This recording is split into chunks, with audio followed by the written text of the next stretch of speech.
La croissance urbaine en Afrique est particulièrement importante. C'est un phénomène qu'on n'a jamais connu dans l'histoire de l'humanité.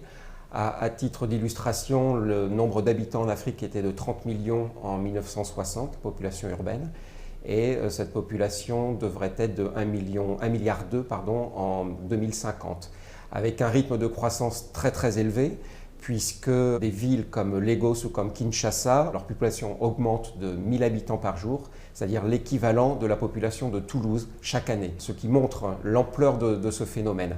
Alors, dans les villes d'Afrique subsaharienne, cette croissance urbaine est déconnectée de la croissance économique. La population des villes augmente alors que l'économie ne s'améliore pas particulièrement. Deuxième phénomène, c'est que cette croissance urbaine n'est pas liée à l'attractivité de ces villes.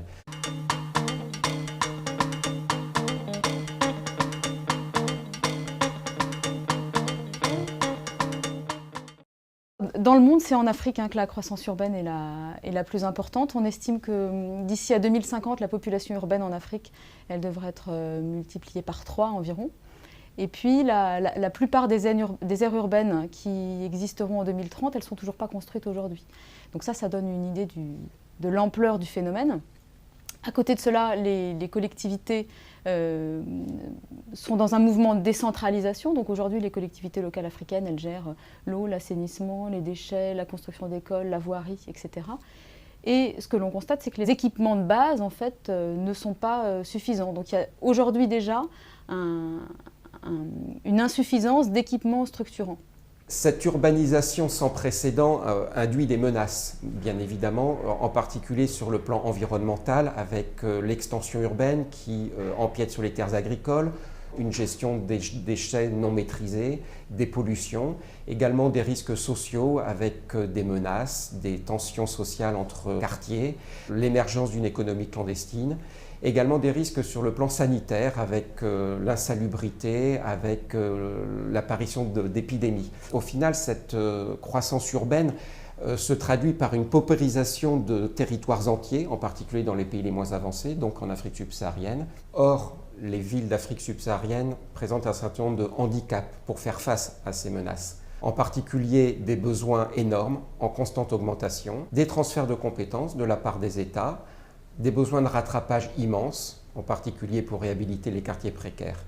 Et pour cela, ces villes disposent de moyens humains, techniques et financiers qui sont très faibles. Pour vous donner une idée, le budget d'une ville comme Paris s'élève à 3 620 € par habitant et par an, alors que celui d'une ville comme Kinshasa, capitale de la République démocratique du Congo, est de 30 € par habitant et par an, et celui d'une ville comme Cotonou est de 10 € par habitant et par an.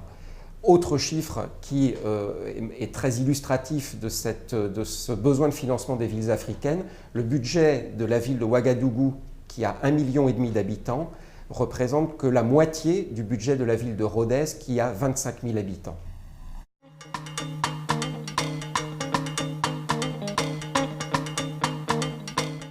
Alors dans ce contexte-là, les collectivités locales, elles sont confrontées à plusieurs types de problématiques. La première problématique, c'est que leurs ressources financières augmentent moins vite que leurs compétences, c'est-à-dire les secteurs dont elles ont la charge, les secteurs dont elles ont la responsabilité. Le deuxième point, c'est que les transferts de l'État ne sont pas toujours prévisibles, qui peuvent évoluer d'une année sur l'autre, ce qui rend difficile l'anticipation de l'investissement. Le troisième élément, c'est que les collectivités locales rencontrent aussi dans certains cas des difficultés de recouvrement des impôts.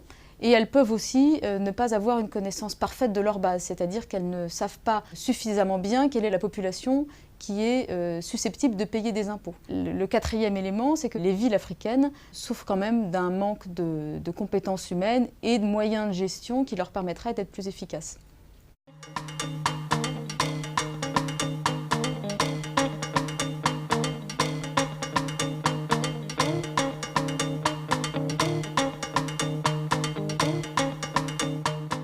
L'approche de l'AFD pour les villes africaines, c'est d'abord une conviction.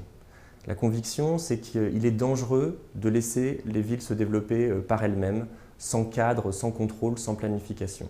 Nous, on aide les autorités locales à agir. On essaye avec eux de trouver les bons leviers. On ne peut pas tout faire en même temps et il ne semble pas intelligent de travailler seulement en silo sur certains secteurs. L'idée, c'est comment on catalyse le développement local et comment on trouve le bon levier pour accompagner ces bons projets qui vont être déclencheurs de développement et renforcer la capacité à porter ces projets, à les financer. Si je prends l'exemple des marchés de Ouagadougou, on a contribué au financement du marché central de Ouagadougou et des marchés secondaires. On n'a pas seulement financé ces infrastructures, ces équipements. On a aussi travaillé sur la gestion de ces équipements pour pouvoir générer des recettes, pour qu'ensuite ces équipements puissent être entretenus. Donc on a travaillé sur les capacités de gestion, sur les capacités de mise en œuvre par le personnel local de ces projets, alors bien sûr avec les appuis nécessaires extérieurs. C'est un processus de moyen terme. Et puis on travaille depuis une période assez récente sur les finances locales, de manière générale, pour aider la municipalité à optimiser son fonctionnement, optimiser ses finances locales et donc ses recettes propres. Et maintenant, on réfléchit à une nouvelle étape de notre appui pour travailler avec la ville en partenariat sur les gares routières, donc sur la mobilité, sur les déplacements des gens dans la ville pour aller travailler, pour rentrer chez eux le soir, essayer de faciliter leur vie et donc générer bien sûr de la productivité, du développement économique. Une des particularités de l'Agence française de développement, c'est qu'elle a été un des premiers bailleurs de fonds à se préoccuper de la problématique urbaine en tant que telle et de manière globale. Ce qu'on peut dire aujourd'hui, c'est qu'on ne s'est pas trompé dans la direction qui a été prise, puisque la problématique de la croissance urbaine et du développement urbain est un enjeu majeur du développement des pays du Sud et de l'Afrique en particulier pour le XXIe siècle.